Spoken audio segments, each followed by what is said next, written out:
시청자 여러분 안녕하십니까? 채널 K 뉴스입니다. 5차 북핵 실험을 규탄하고 북핵 폐기를 촉구하는 강연회가 열렸습니다. 주최 측은 한국의 상황을 한국 전쟁 이후 최대 위기 상황이라고 규정하며 동포들의 관심을 촉구했습니다. 이보연 기자의 보도입니다. 한국은 한국 전쟁 이후 최대의 위기다.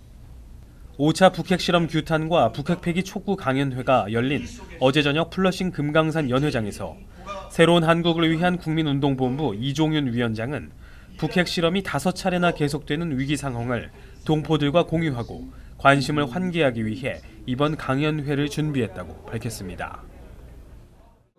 현재 한국의 실정은 6.25 한국 전쟁 이후에 최대의 위기 상황에 빠져 있습니다. 해외에 살고 계신 교민들과 함께 공유하고 그 해결책을 찾아보고 그것을 시행하려고 여기까지 한국에서 왔습니다. 강연회는 새로운 한국을 위한 국민운동본부와 민주평통 뉴욕협의회, 이승만 박사 기념사업회 뉴욕지회가 함께 주최했습니다. 정재건 민주평통 뉴욕협의회장은 이미 6차례나 규탄대회나 시위를 해왔지만 핵실험과 같은 사건이 발생할 때마다 동포들이 가만히 있지 않는다는 모습을 보여야 한다고 강연회에 참여한 이유를 전했습니다.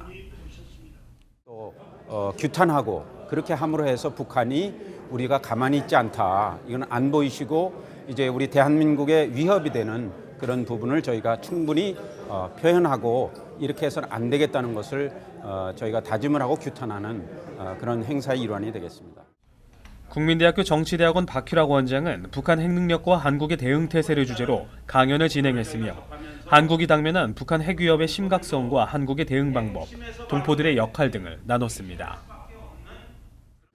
주로 이제 동포들한테 북한 핵위협이 얼마나 심각한지, 또 우리 한국의 대응태세가 어떤지, 또 이제 앞으로 북한 핵위협으로부터 우리 국가와 민족을 구하기 위해서는 우리가 어떻게 해야 되는지, 또 이제 이 동포들이 무엇을 해줬으면 좋을지 여기에 대해서 말씀드리고자 합니다. 한편 새로운 한국을 위한 국민운동본부는 뉴욕 평통 정재건 회장 등에게 국민운동본부 뉴욕지부 공동대표 위촉장을 수여하는 순서를 갖기도 했습니다. 채널 K 뉴스 이보현입니다. 노스캐롤라이나주 샬럿에 비상사태가 선포되고 주 방위군이 가동됐습니다. 경찰 총격에 흑인 남성이 숨진 사건으로 촉발된 시위가 격화되고 있습니다. 지난 20일 발생한 총격 사건으로 촉발된 시위가 21일 밤 최고조를 이루며 시위 도중 시민 한 명이 누군가 쏜 총에 맞아 부상을 당하는 등 상황이 악화됐습니다. 경찰은 최루탄을 쏘며 해산을 시도했지만 성난 시위대는 주변의 건물과 상점 유리창 등을 파손하며 폭력 시위를 이어갔습니다. 팸 매크로니 주지사는 21일 밤 비상사태를 선포하고 주 방위군을 가동했습니다. 경찰이 이번 사건의 정황을 보여줄 수 있는 영상을 공개하지 않기로 결정함으로써 시민들의 반발이 더욱 거세졌습니다. 영상은 사건이 발생한 지난 20일 경찰의 총에 맞아 숨진 흑인 남성 43살 키스 라몬트 스콧이 사망하는 장면이 담겨 있는 것으로 알려졌습니다.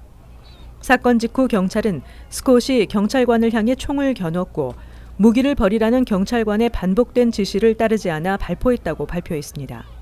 하지만 스콧의 가족은 스콧이 당시 차에서 책을 읽고 있었고 경찰의 지시에 따라 차에서 내리고 있는 과정에서 경찰이 총을 쏘았다고 주장하고 있습니다. 경찰이 확보하고 있는 영상이 결정적인 증거가 될 것으로 보입니다. 앞으로 시민권 신청서가 전자 처리됩니다. 이에 따라 신청서에 사진을 첨부할 필요가 없게 됐습니다. 시민권 신청 절차는 간소화되지만 개인정보 확인 절차는 강화됩니다. 22일부터 시민권 신청서 N400이 전자 처리됨에 따라 시민권 신청자들이 신청서와 함께 동봉하는 2장의 여권용 사진이 필요 없게 됐습니다. 시민권 신청 절차를 간소화함과 동시에 신청자에 대한 개인정보 확인 절차를 강화하겠다는 취지입니다. 때문에 시민권 신청자가 신청지원센터를 방문해 지문을 포함한 생체 정보를 제공할 때 사진 촬영도 함께 진행할 예정입니다. 이때 기록된 사진은 N400 전자처리 과정에서 자동으로 입력되기 때문에 신청자는 더 이상 사진을 직접 제출하지 않아도 됩니다. 단 해외에 거주하는 시민권 신청자의 경우 사진 2장을 N400의 첨부에 제출해야 합니다. 또 그동안 지문 정보 면제를 받았던 75살 이상 시민권 신청자들도 ASC에 방문해 지문 등 신체 정보를 제공해야 합니다. 다만 75살 이상 신청자들에게는 지금처럼 생체 정보 등록 수수료가 면제됩니다. 뉴욕시의 디지털 퇴거 경보 프로젝트 지도가 공개됐습니다. 이 지도는 렌트 폭등과 세입자 퇴거 위험성이 높은 건물 정보를 한눈에 파악할 수 있는 온라인 지도입니다. 서민아파트 옹호단체인 지역주택개발협회가 21일 디지털 퇴거 경보 프로젝트 지도를 웹사이트를 통해 공개했습니다. 렌트 폭등이나 세입자 퇴거 위험성이 높은 건물들을 등급별로 표시했습니다.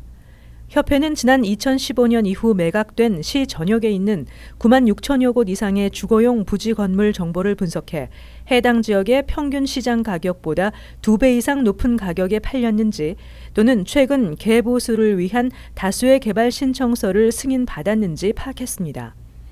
두 가지 기준 가운데 하나라도 해당되면 렌트 폭등이나 기존 세입자에 대한 퇴거 위험성이 높은 건물로 분류했습니다.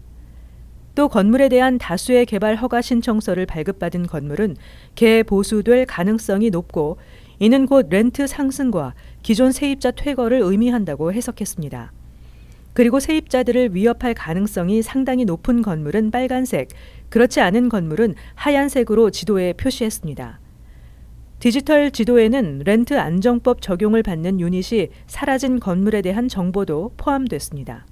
이용자들은 이 지도를 통해 자신이 거주하는 건물에 대한 렌트 폭등 위험성을 예측할 수 있게 됩니다.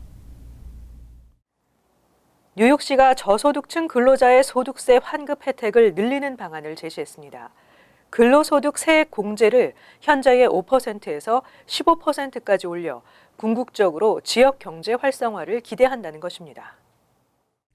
스콧 스트링어 감사원장은 22일 연방 근로소득 세액 공제의 5%인 뉴욕시 근로소득 세액 공제를 15% 수준까지 끌어올려 저소득층 근로자의 소득세 환급 혜택을 늘리는 방안을 제시했습니다. 스트링거 시 감사원장에 따르면 시 근로소득 세액 공제를 연방의 15%로 인상함으로써 뉴욕시 15,000 가구가 추가로 연방 빈곤선을 벗어나는 효과를 볼 수 있습니다.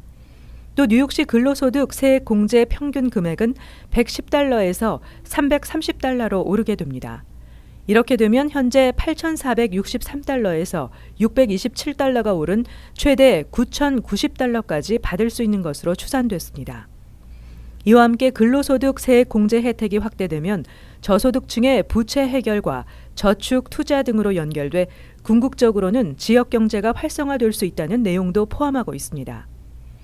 한편 전국적으로 근로소득 세액 공제 신청 자격이 되는 저소득층 납세자 5명 중 1명은 이를 잘 모르거나 소득세 신고 자체를 하지 않아 혜택을 받지 못하고 있는 것으로 알려졌습니다.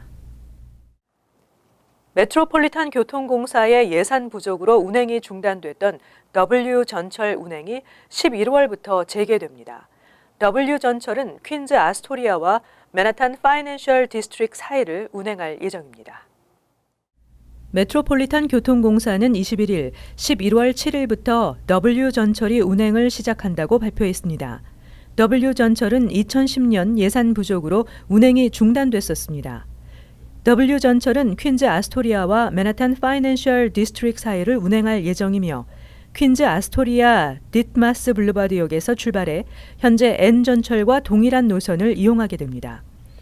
하지만 브루클린까지 운행되는 N전철과 달리 파이낸셜 디스트릭트에 있는 화이트홀 스트리트까지만 운행됩니다. W전철은 주중 오전과 오후에는 10분, 주중 저녁에는 8분 간격으로 운행되며 주말에는 운행되지 않습니다. 대신 Q전철은 올 12월부터 퀸즈 내 운행이 중지되고 맨하탄에서 E 애비뉴를 따라 위치한 96 스트리트, 86 스트리트, 72 스트리트 역으로 변경 운행됩니다.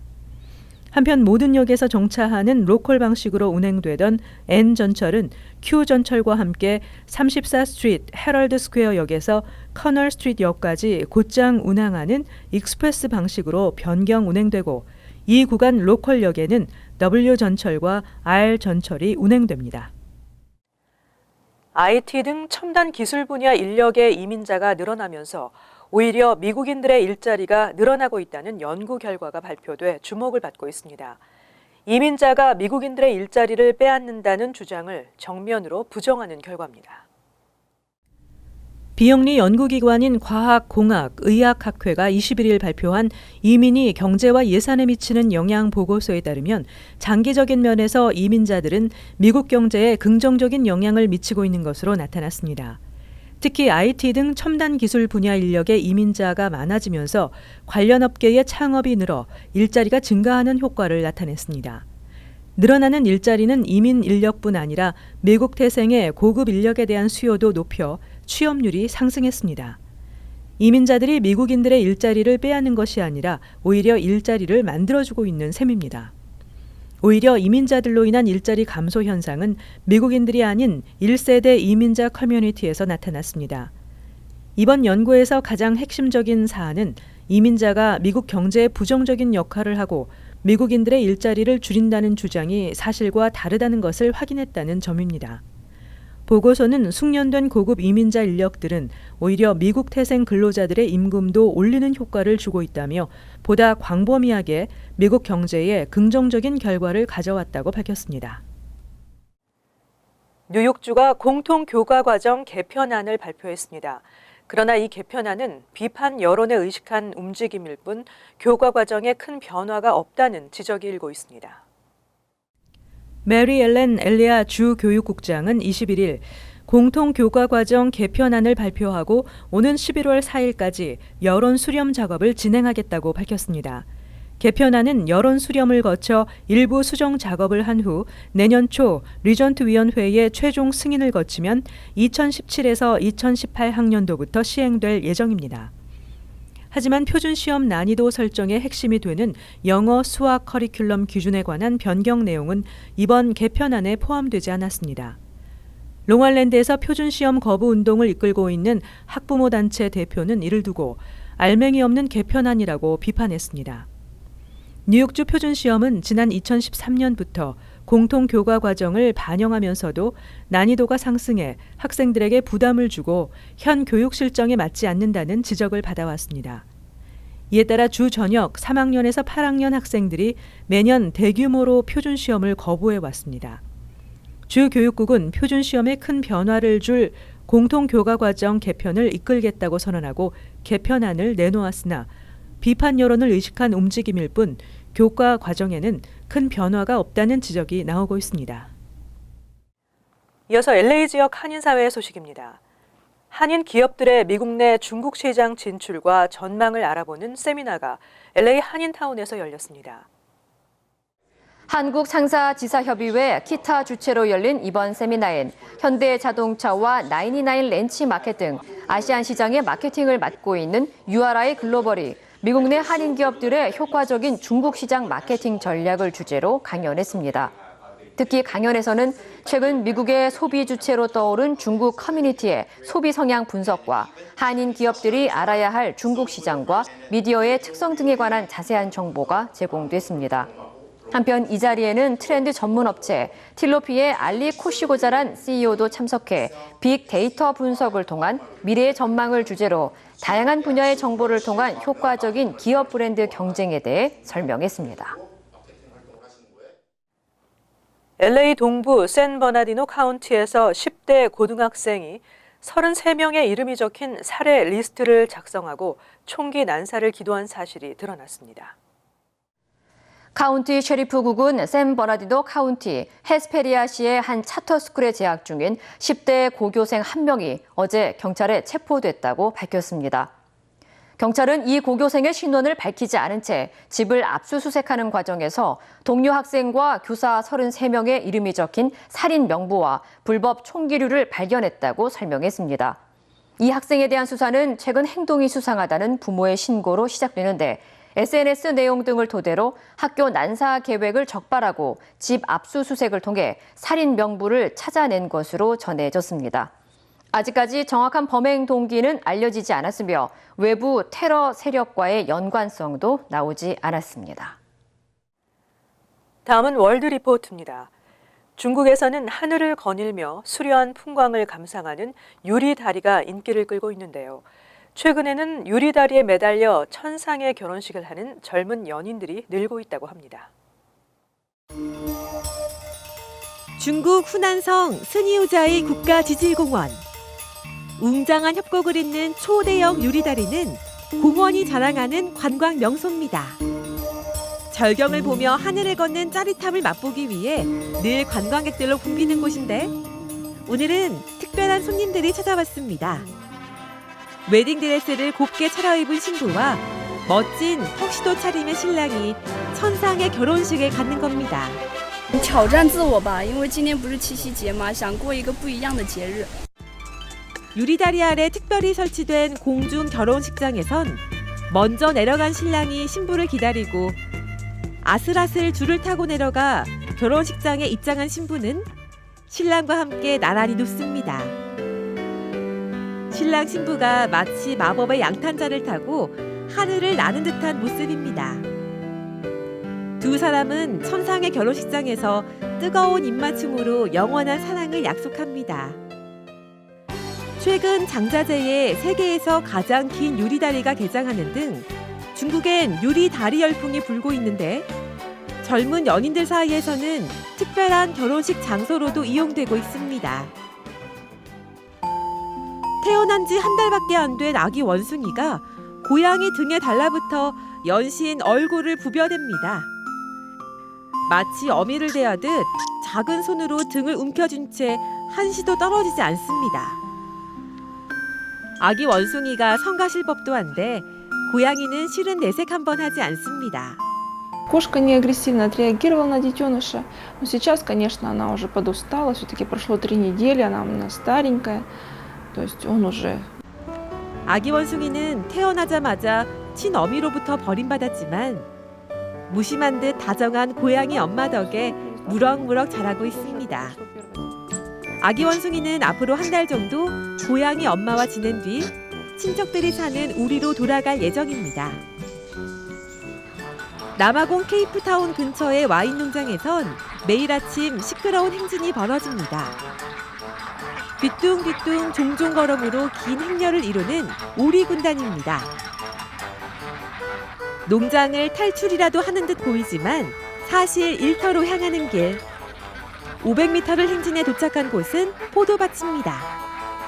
These Indian runners are our pest controllers. Okay, meaning by that is they eat the snails and also the insects that are inside the vineyards. 농약을 쓰지 않고 천여 마리의 오리들을 풀어 살충 작업을 대신하는 겁니다. 늦은 오후 임무를 완수한 오리들은 퇴근길에 또 한 번의 행진을 벌이고는 호수로 뛰어들어 더위를 식힙니다. 친환경 포도로 만든 와인도 인기지만 오리 군단의 출퇴근 행진을 보려는 관광객들이 몰려들면서 와인 농장은 이 지역의 명소로 떠오르고 있습니다. 계속해서 간추린 소식입니다. 26일 롱아일랜드 햄스테드에 있는 호프스트라 대학에서 첫 대선 후보 토론회가 열립니다. 토론회 행사장 데이비드 맥 아레나 근처에는 후보들의 경호를 위해 바리케이트가 설치됐고 차량 통행도 제한되고 있습니다. 호프스트라 대학은 2008년 오바마 대통령과 공화당 존 맥케인 후보의 대선 후보 토론회에 이어 2012년 오바마 대통령과 밋 롬니 후보에 이어 이번이 세 번째입니다. 불법 이민자 고용을 막기 위한 종업원 고용자격 확인서 I-9의 양식이 변경됐습니다. 연방이민서비스국은 지난 8일부터 종전의 양식을 전자고용자격 확인 시스템에 더욱 적합하도록 개정했다며 여권 정보를 기록하는 항목이 추가됐고 종업원의 전화번호와 이메일을 기록하는 항목도 새로이 도입됐다고 밝혔습니다. 개정 양식은 USCIS 웹사이트에서 다운받을 수 있고 기존 양식은 내년 5월 7일까지 사용할 수 있습니다. 야후는 2014년 해킹 공격으로 5억 명의 개인정보가 유출됐다고 22일 밝혔습니다. 야후는 그러나 신용카드나 은행 계좌와 관련된 정보는 유출되지 않았다고 강조하고 해커의 배후에 특정 국가가 있는 것으로 추정된다고 전했지만 구체적인 국가명을 거론하지는 않았습니다. 야오는 회원들에게 계정을 점검한 뒤 비밀번호와 본인 인증 질문을 변경할 것을 권고했습니다. 미국에서 5억 명의 개인정보가 유출된 것은 사상 처음입니다. 타민족 종업원 9명은 지난 15일 연방법원 뉴욕 남부지법에 제2업체와 업주 조모 씨를 상대로 소송을 제기하고 의도적으로 최저임금과 오버타임 수당을 제대로 지급하지 않았다고 주장했습니다.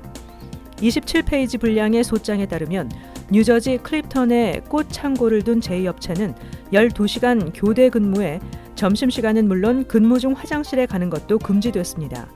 업주 조 씨는 또 종업원들에게 냉 난방도 제공하지 않았습니다.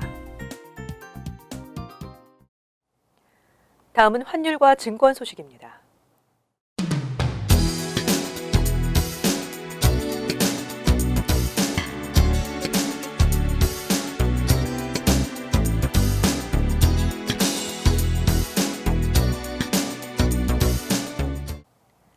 이어서 날씨입니다. 토요일은 오전 중 구름이 많겠지만 차차 개이겠습니다. 낮 최고 기온은 73도, 섭씨 23도, 밤 최저 기온은 54도, 섭씨 12도 예상됩니다. 일요일은 아주 맑고 쾌청하겠습니다. 월요일도 대체로 맑겠지만 가끔 흐리는 곳도 있겠습니다. 화요일은 흐리고 천둥과 번개를 동반한 비가 내리겠습니다. 항상 여러분과 함께하는 채널 K 뉴스 여기서 마칩니다. 시청해주신 여러분 고맙습니다.